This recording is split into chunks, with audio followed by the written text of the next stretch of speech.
So good afternoon, everybody.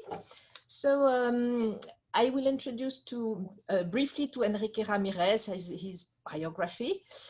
So he was born in 1979 in Santiago, Chile. Then he studied popular music and film there. And in 2006, he received a prize which gave him the possibility of staying in France at Le Fresnoy Studio National des Arts Contemporains in Tourcoing, in the north of France, for a few months. It is a famous French art school dedicated to new media. So it was his first stay in Europe. So from 2007 onwards, he decided to stay in France and to carry on his studies in Le Fresnoy, where he graduated. So he had many exhibitions, so I will list them backwards, some of them. His work has been exhibited in the 13th Havana Biennial in 2019, the year before at the Biennial Photography of Daegu in Korea. And he was also invited by Les Abattoirs in Toulouse. And had an exhibition in the Mavi in Santiago. In 2017, his work was noticed at the International Pavilion of the 57th Venice Biennale. And he had a personal exhibition at the Centro Nacional de Arte Contemporáneo in Santiago. He exhibited at the Cadiz Foundation, San Francisco, in Le Grand Café in Saint-Nazaire in France, on the edge of the Atlantic. And so 2016, he exhibited in Jeu de Paume in Buenos Aires. And he had a personal exhibition in Museo Amparo in Puebla, Mexico. He was shown with a very impressive installation, Los Dormientes in Palais de Tokyo in Paris in 2014. And he was invited the year before at the Musée des Beaux-Arts de Dunkerque and Museo de Bellas Artes, sorry for my accent, in Santiago. And for 2021, his work is going to be shown at Le Fresnoy in Tourcoing, in Tel Aviv, at the CCA, in Montreal, and in the École Nationale Supérieure de la Photographie in Arles, in France. He has done many residencies, often in areas where the sea is not far, like Parc Naturel Régional de la Narbonnaise and in Narbonne, like in the Finistère, or also in Arromanches, and now he just started a residency in Lens, which is in the north of France, where there is the Louvre Lens. This residency is at the Pinault Collection, so he will be there 2020 and 21. And then he has another residence planned in 2022 in Italy at Civitella Ranieri Foundation in Perugia. He's represented by galleries Michel Rhin, Paris, Brussels, and Diecker, Santiago de Chile. So through installation, and more specifically video, but also photography and various media, Enrique RAMIREZ addresses universal subjects linked to his personal experience, travels, immigrations, the up and downs of history, and the construction of memory. The sea and the sail are the main features of the project he proposed for Prix Marcel Duchamp 2020. This was a real challenge for him to construct a project when lockdown came, as he couldn't travel to Chile where he wanted to film. But the result is absolutely convincing. So let him comment his exhibition, which is somehow constructed as one would construct a movie. Thank you. Thank you, Sophie. So, Enrique. Yeah, thank you, Sophie, for this presentation. And thank you, Adeline, for inviting me. And I would like to say also congratulations, Kapwani. I don't know where it is, but I'm here. Thank you, Enrique. I would like to say sorry because my English is very basic and very bad. And I will make a short presentation. I would like to show you my project for Marcel Duchamp Prize. I don't know this is work. I need to share the screen. Wait one moment. Up. Yes. Yeah, it's work. Very good. Yeah, beautiful. Yeah. Okay.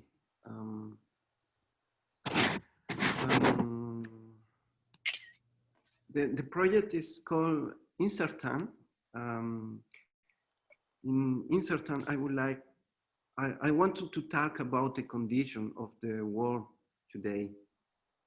The first image I would like to show you is the installation plan of my space.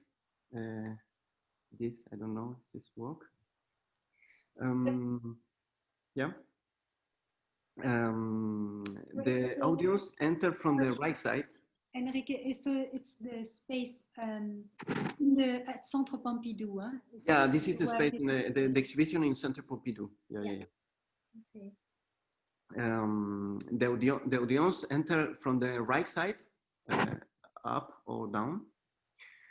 The exhibition space has several triangles. The idea is that the work are linked to each another. The first work that you can see in the exhibition space is the number 7. It's here. It's the neon text that for me is like a starting point in the exhibition. I come here. Then the first video we see is a very small work. It's 40 centimeters by 30 centimeters. It's the number 3 in the plan. I can show you. It's this. It's a very intimate. I wanted to start the exhibition with an image that make you think about the beginning of life. This is the idea. I would like to show you a small extract of the video, maybe 31 minutes. I don't know if this works. I hope it works.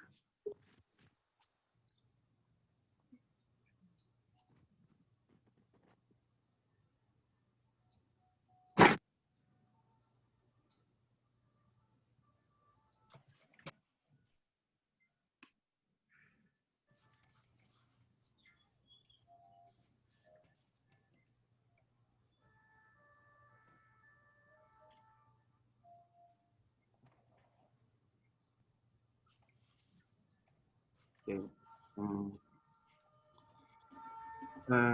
On the opposite of this video, there is a biggest work of the exhibition space. It's a sail from a whole sailboat made by my father in the 90s. And these sails can no longer be used because it would no longer resist to the wind.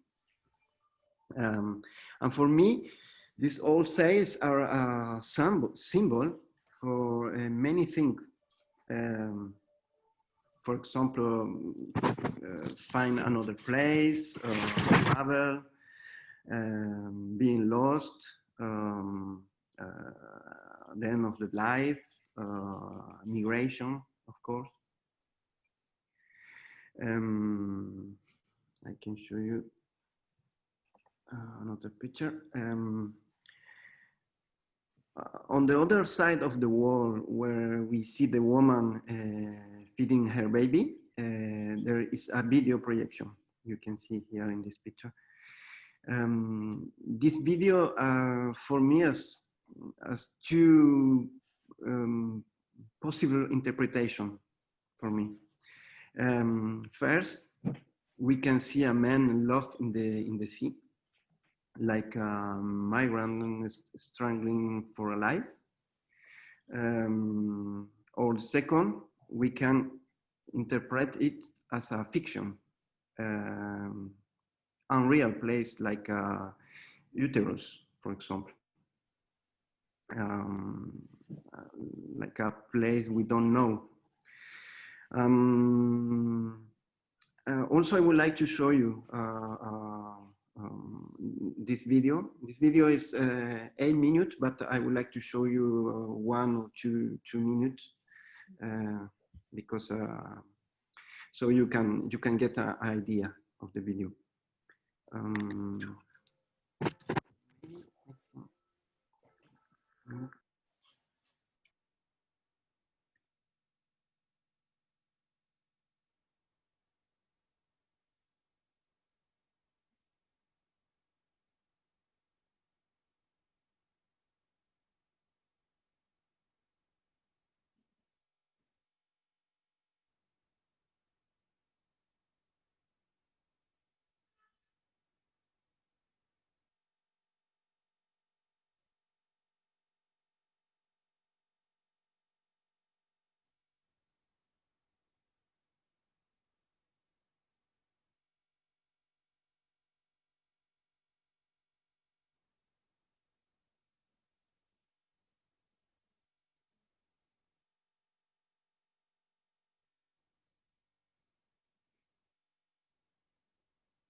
Les étoiles infinies, les yeux seuls.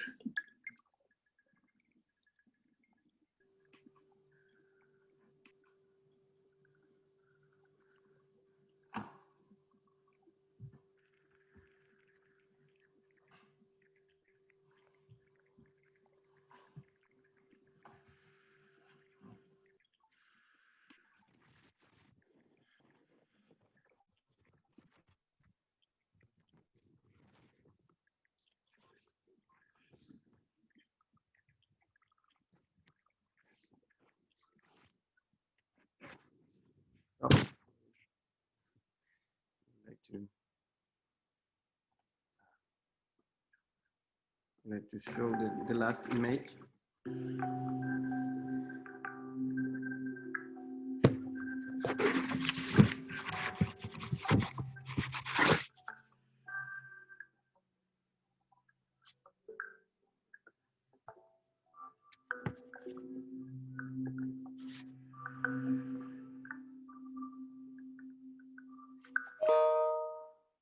Okay. On the right side of the exhibition, there are 2 monitors with a black and white video. You can see in this picture. One of the monitors or one of the videos show crosses floating in the sea, crosses. And the other one shows the several women beating on a wall. I would like to show you this one.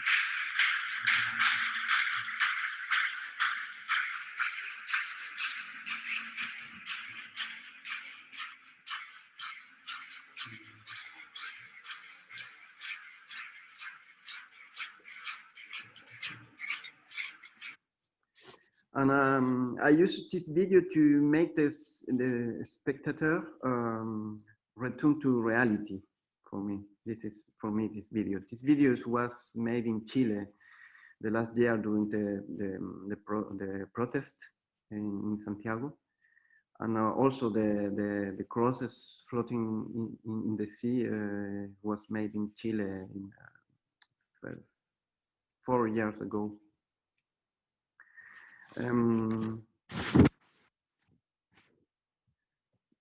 I would like to show these two works in the right side and the left, a little, very little pictures or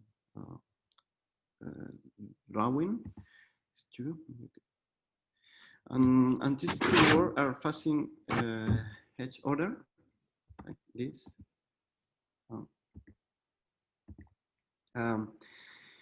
Of course, there is a European flag, but for me, it's also a sunset, like a sunset in South America. And also the photograph of a drawing showing the sail installed upside down, like an image of South America. And this sail is exactly the same sail you can see in the exhibition. And to finish,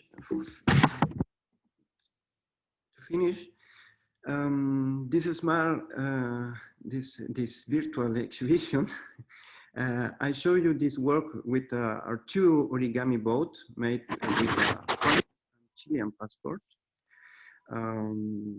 which represents the distance between two reality for me.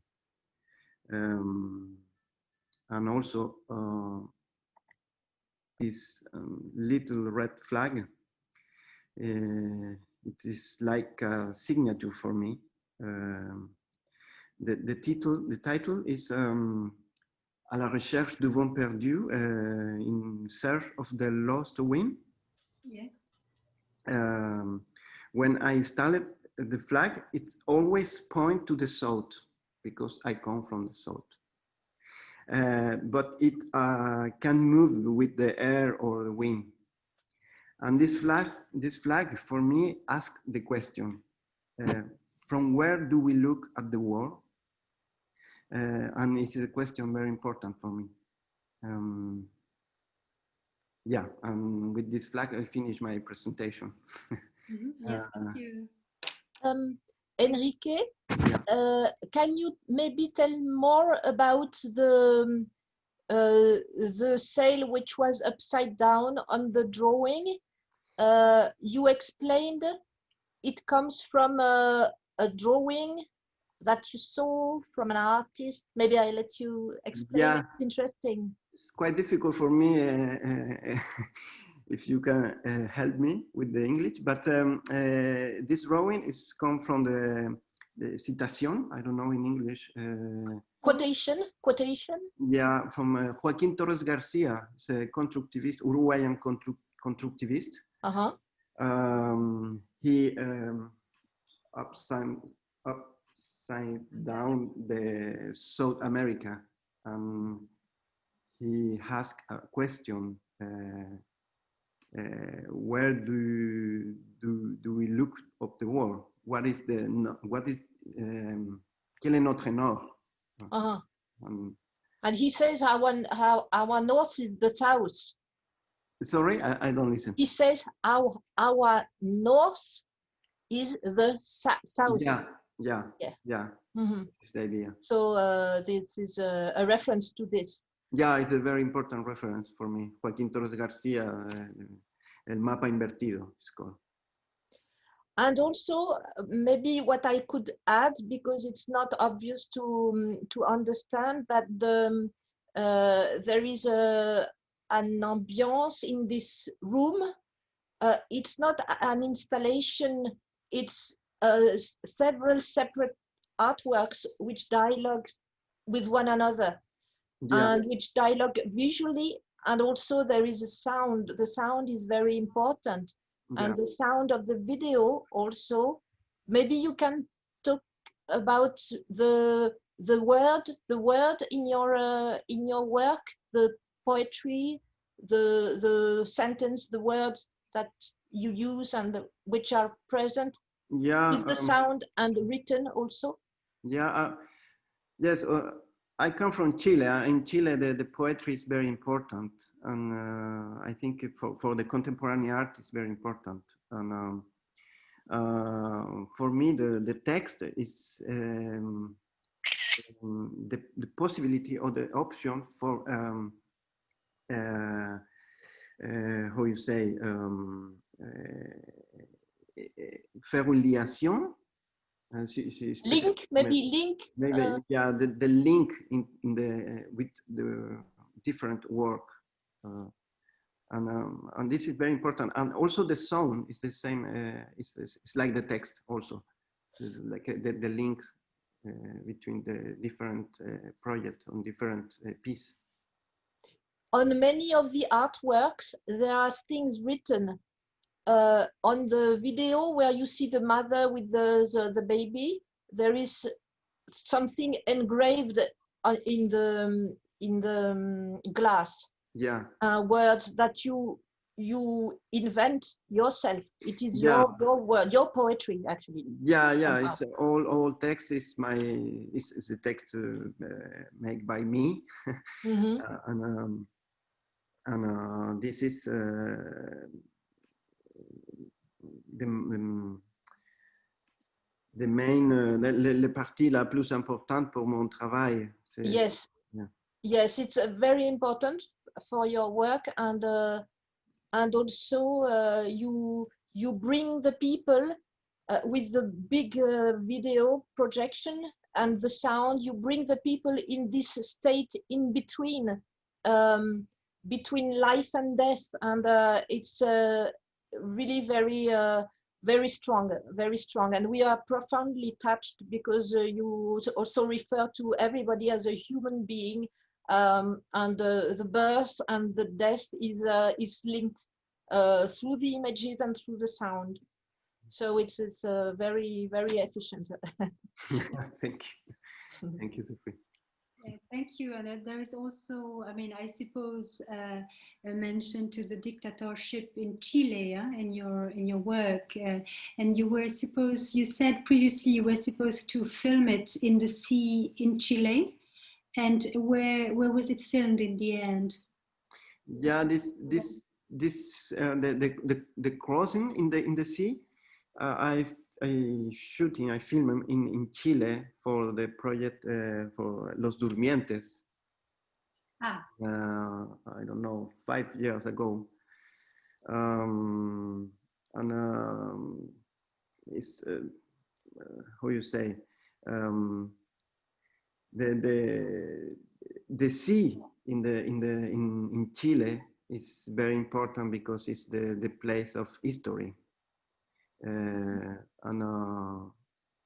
For dead bodies, I mean, that was also cemetery for dead body during the dictatorship. So there is a strong, there is a strong meaning with that. And with your sentence, the future repeats itself unseparate from the past. So it seems like the baby breastfeeding is representing the future and the past through this the sea that was a place for dead bodies. Yeah, the life and the death is it's like a linked circle.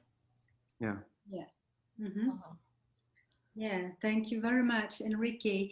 Thank you. I'm sorry for my English. No, it's good. It's perfect. So if there are no more questions, then we can carry on with Kapwani. Sophie, do you want to make an introduction? Yes. So Kapwani Kapwani KIWANGA was born in 1978 in Hamilton, Canada. She studied anthropology and comparative religion at the prestigious McGill University in Montreal before entering a postgraduate course at the École des Beaux-Arts in Paris. She lives and works in Paris. Her work has been exhibited, among other locations, at the MIT List Visual Arts Center, Cambridge, USA. So it was personal exhibition in 2019 at the Serpentine Gallery, London, at the MACBA in Barcelona, always the same year. The year before, 2000, The sound is cut. Oh. Yeah, it's all right? Yeah. Can you hear me? Yeah. And in 2018 at ESCA Foundation in Calgary. And in 2017, she had a personal exhibition in Toronto at Power Plant.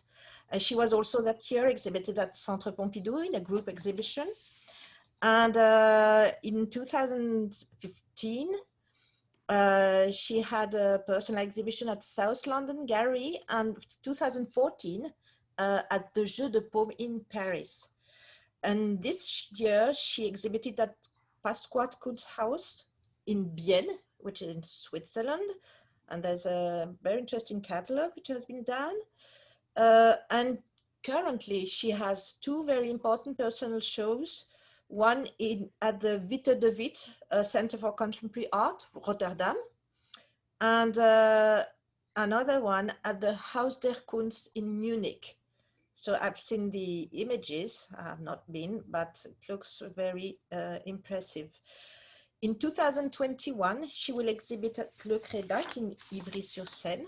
She's represented by Galerie Poggi, Paris, which currently dedicates an exhibition to Kapwani KIWANGA on her series Nations. And she's also represented by Goodman Gallery Johannesburg, Cape Town and London, and Galerie Tanya Wagner in Berlin. So as you all know, she was the winner of the Marcel Duchamp Prize 2020. And she already had won two prizes, important prizes. One in 2018, one is the Sobe Art Award. I think it's the Canadian highest annual prize, and Frieze Artist Award in 2018 also. So Kapwani KIWANGA uses methods drawn from a variety of disciplines, and she uses also various media in her artistic proposals.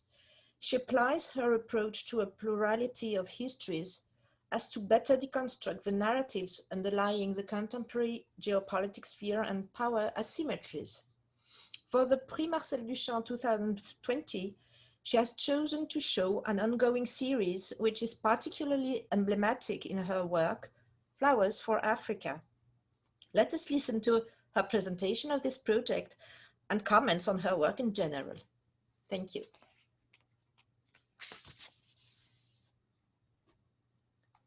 Hello, here I am. I'm just going to say hello and then I'm going to turn off my video and you'll see some images of the installation. Hope that's okay and that everyone can hear me okay. Is the sound okay? Yes. Yeah? Okay. Yes. So I'll just turn off the video now and hopefully Joséphine could share some of the... So thank you, Sophie, for the introduction, who's got to know the project quite well now that we've been working on it for some time. So I'll give some background, I suppose, on this particular project. It's really took form in 2013. I was on a residency for the Institut français, in fact, in Dakar, Senegal. And I was going through different archives, national archives, but also university archives. And I was interested in the moments of African independence in Senegal, but in the continent of Africa more generally. And I was spending a lot of time looking at images of official meetings, ceremonies, political events. But I was quite frustrated with those kind of imagery as an access into this moment of history. And at one point I came across an image where there was a floral bouquet in the background, or on, I don't know if it was in the background or if it was actually on the side, but in any case, I thought that using these kind of floral witnesses that were present at these historic moments as an entry point into which to think about these moments in which power is, literally transfiguring from one space to another, creating a new nation, were an interesting way to revisit those moments. And the work itself is a protocol work. So what is given is a piece of paper and the image reference, at which a florist will then recreate the floral arrangement to best of his, her, or their ability. And the protocol asks that the arrangement not be, we don't try to conserve it, we don't change the flowers at any point, that they're left to wilt and to dry out over the course of the exhibition. In the protocol itself, what I ask is that if this is part of a permanent collection, that after 12 months, the floral arrangement will be replaced or reactivated, but otherwise there's no reason for it to be reactivated. So of course, the import is not in the beauty of the flowers or their, it's more of allowing them to live their course and to fade and melt away. So I think giving space in this gesture, trying to give space to a moment, to fleeting moments, not trying to think in the way of monuments or of commemoration, but rather just reactivating, rethinking, revisiting a past moment, not to hold on to it, but to let it slip through our fingers, to be with it for that certain moment and to allow it to fade into our present. So it's not this romantic idea of going back to a past or to, I guess, overly valorize or to be sentimental about a past moment, but to hold it for a second and to allow it to fade away into our present. So as of now, I've been able to do 16 different countries where I've been able to find images that correspond to a date or an event that was important in the creation of new African nations, and that also had cut flowers somewhere in the documentation. I've been, as you can see, I've been working this for a number of years, so it's not that easy actually to find the two main criteria together, this particular important moment in history and also the cut flowers. And what I did find in the process of doing this work is that the size of the full arrangement, the type, often also speak to the type of transitions that happen between the different powers. So more official and agreed upon transitions with, certain times there were countries that were protectorates that then became independent nations, often had more elaborate ceremonies that were public and very official and had maybe more elaborate floral compositions. And then you'll have other scales, which are, more of the slight decorations that would be placed on the center of a table during negotiations, which, for example, for Mozambique, spoke to a more conflictual transition from power. So the scale also is important in this project in terms of Flowers for Tunisia, which is a small boutonnière, which was placed on how would one say, the suit jacket of someone giving a discourse. And then a larger work, which is not shown in this exhibition, but was shown at Basel Unlimited 2 years ago now, which was a grand arch, which marked the entranceway to a road in Kigali in Rwanda. So the scale from a very small human scale to something which is more architectural also speaks to this variety, I guess, of celebrations and I guess the specificity of each history and each story of coming towards independence. The choice of the florist with whom we worked for the Prix Marcel Duchamp was made to work with a local florist who was working with locally available plants and flowers, partly to be taken into account the kind of the ecological aspects and the trade aspects as well. Where are we getting our flowers from? Are they being grown on the other side of the world? But also to think about more locally. And I think in this particular moment in which we had been preparing the exhibition during the time of confinement and the biggest, I think for us, the first surge of the COVID pandemic, made the question of local even more important. So even beyond the ecological, but also a new way of kind of just being more conscious, I guess, of how we're working and what materials we're using.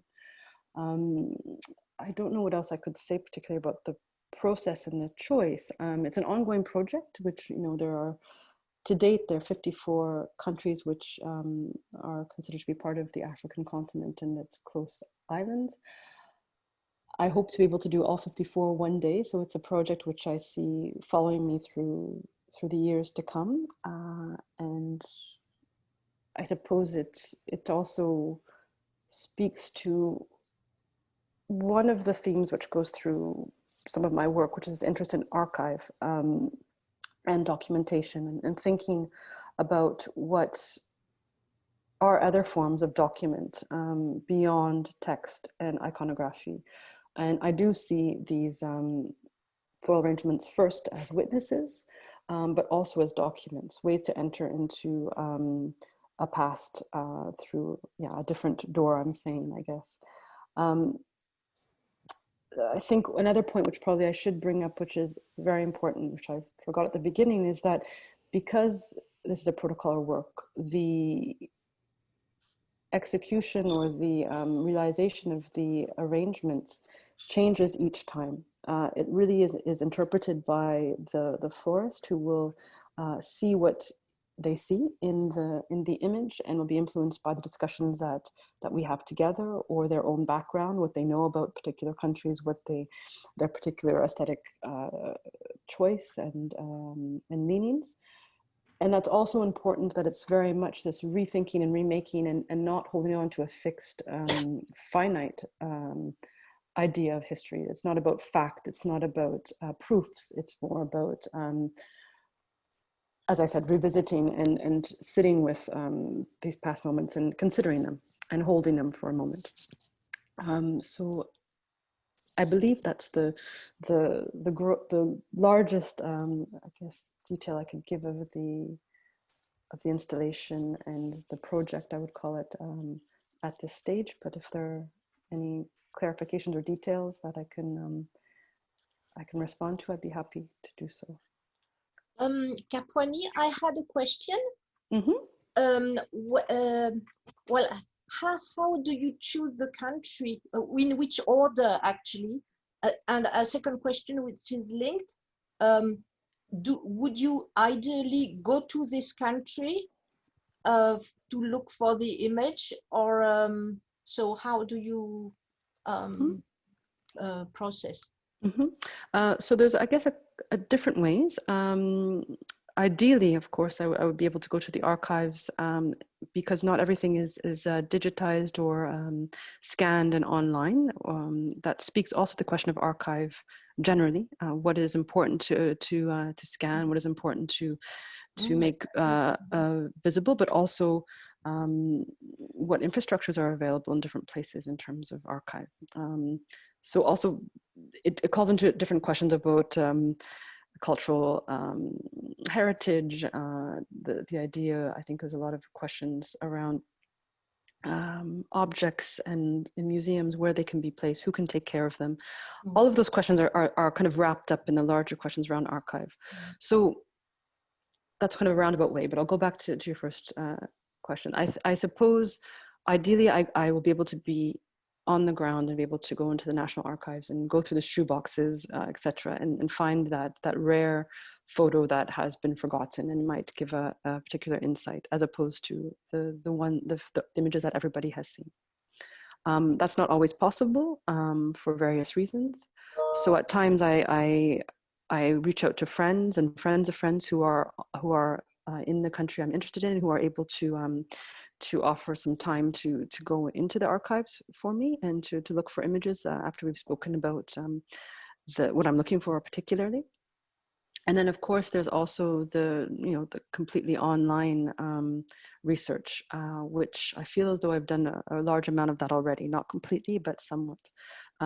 So those, and what is important, sorry, which I didn't mention, is that it's important for me that the archives are publicly accessible, that they shouldn't be private collections, because that does happen at times, that you might have a political elite from a particular country who has their own personal archive.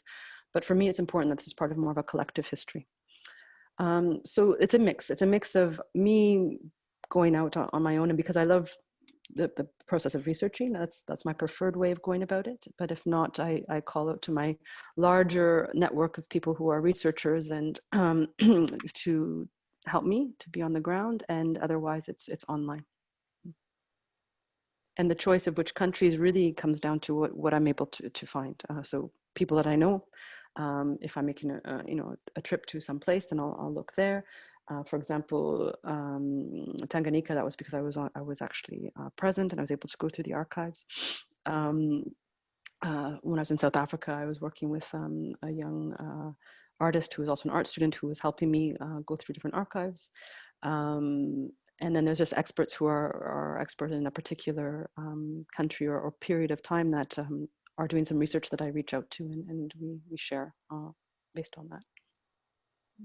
And I have one question. You said it's an ongoing process. So I just wanted to know when you started this work, and will it end up when you will have all the flowers for the 54 countries? That's the idea. So I started in 2013 when I was in Senegal. Of this particular series as it exists now, 2014 was the first work that came out of that.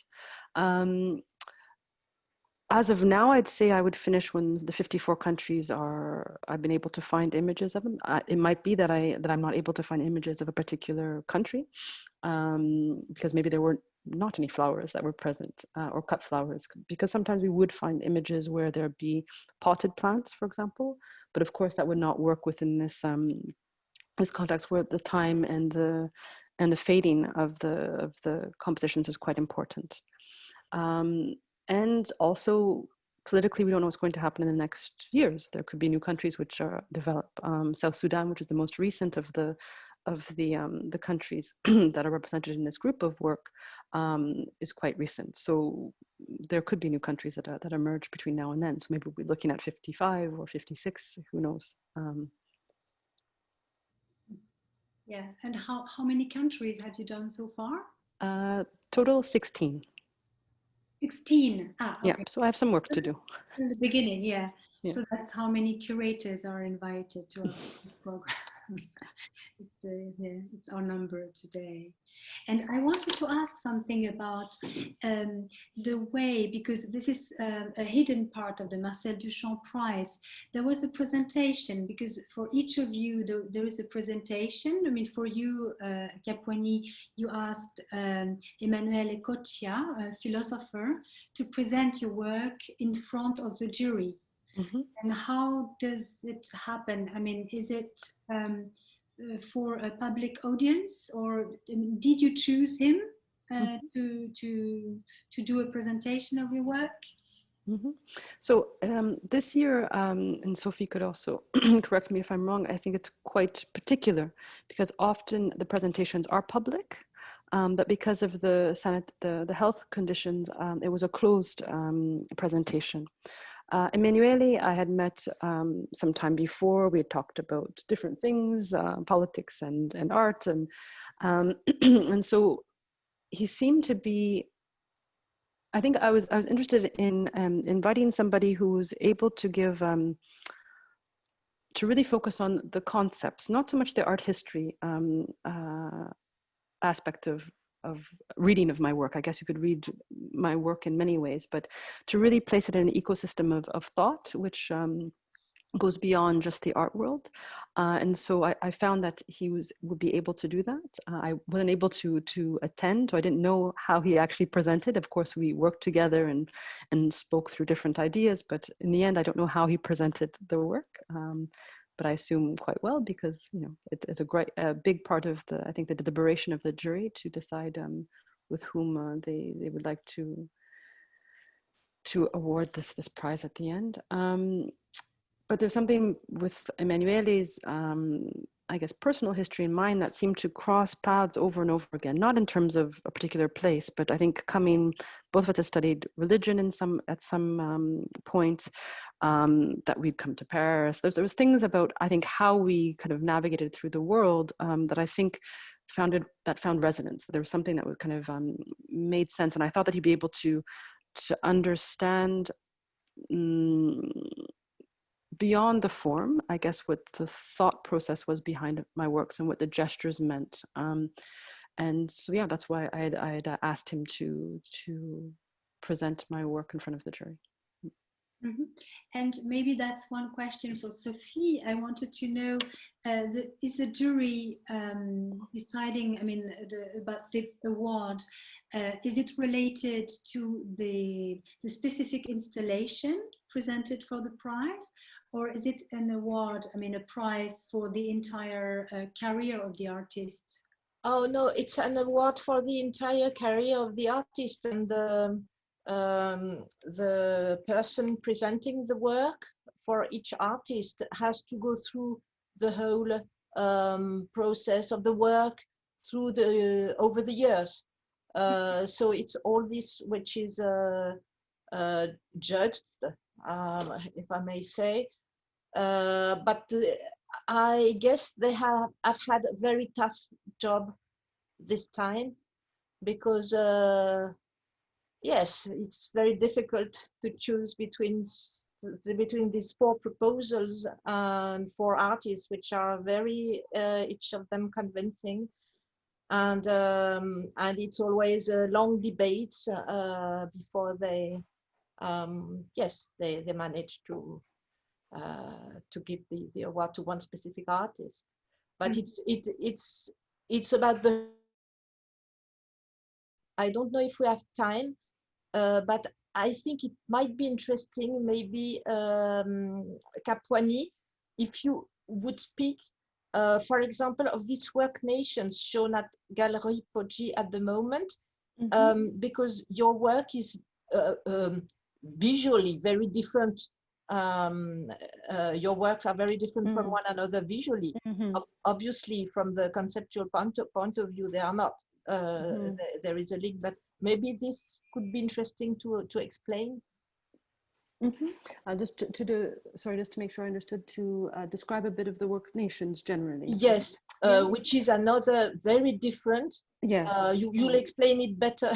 I'll visually try to. how it looks than me, but it would be nice maybe to say a few words about it.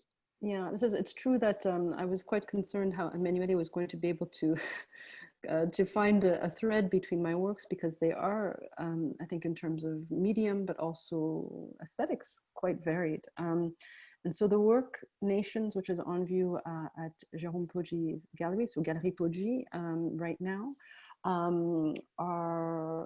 what is displayed are, I think, 3 in the main space, fabric ensembles, which are all hung on metal bars, which are kind of fastened and molded to, thank you for the reference, molded to evoke flagpoles.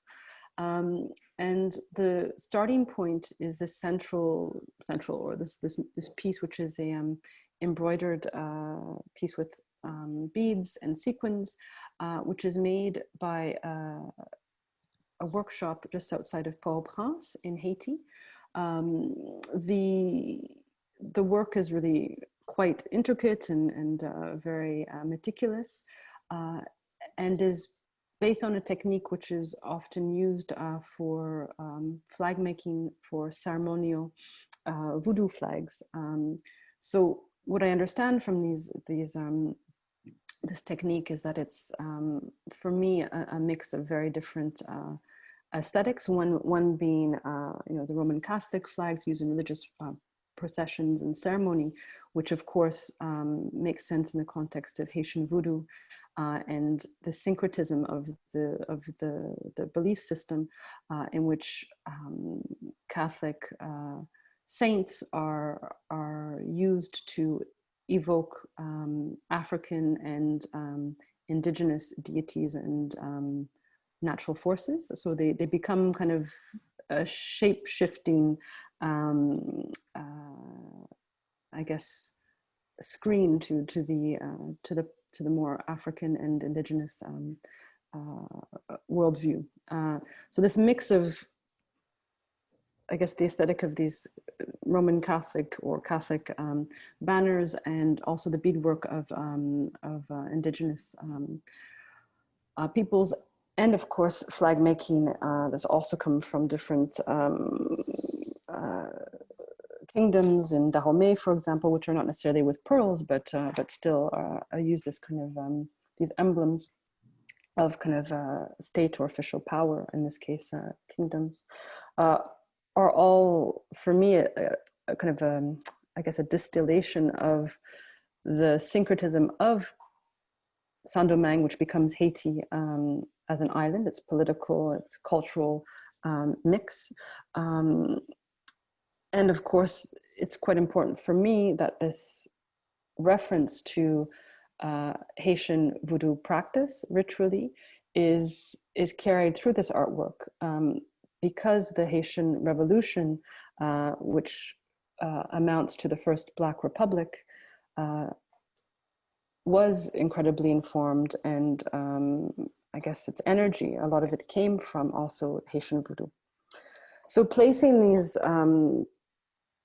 these embroideries, which in fact reinterpret European depictions of the Haitian Revolution. These are in fact details of either etchings or paintings done by Europeans to depict the Haitian Revolution.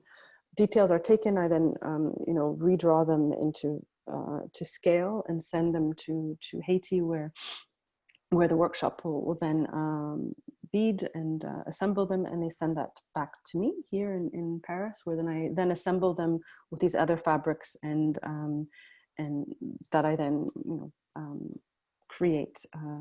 So these other panels for me evoke at once, of course, nation flags, military flags, but also one could think about uniforms or costumes of official nature. So it melds at one point this idea of state, of a nation, but also the religious nations that make up Haiti, and in particular Haitian voodoo. So it's true that these textile pieces are quite different from those of what are shown at the Centre Pompidou at the moment. One which is more long-lasting and less ephemeral, but still quite delicate in the use of the fabrics, which are quite fragile. They need to be cared for as well. Thank you very much. Thank you. You're welcome. Wendy, for this presentation. Thank you, Sophie. Thank you very much, Enrique. This was very interesting, and congratulations to all of you. And so we'll happy to meet you again. So tomorrow for the rest of our talk series. It will start tomorrow at 9:30 with Abraham Poincheval. Then we will carry on at 11 with Sarah Sadik, and then finish with Nicolas Floch at 2:30. Thank you to all of you. Thank you. Bye. Thank you. Bye-bye. Bye-bye. Thank you. Thank you.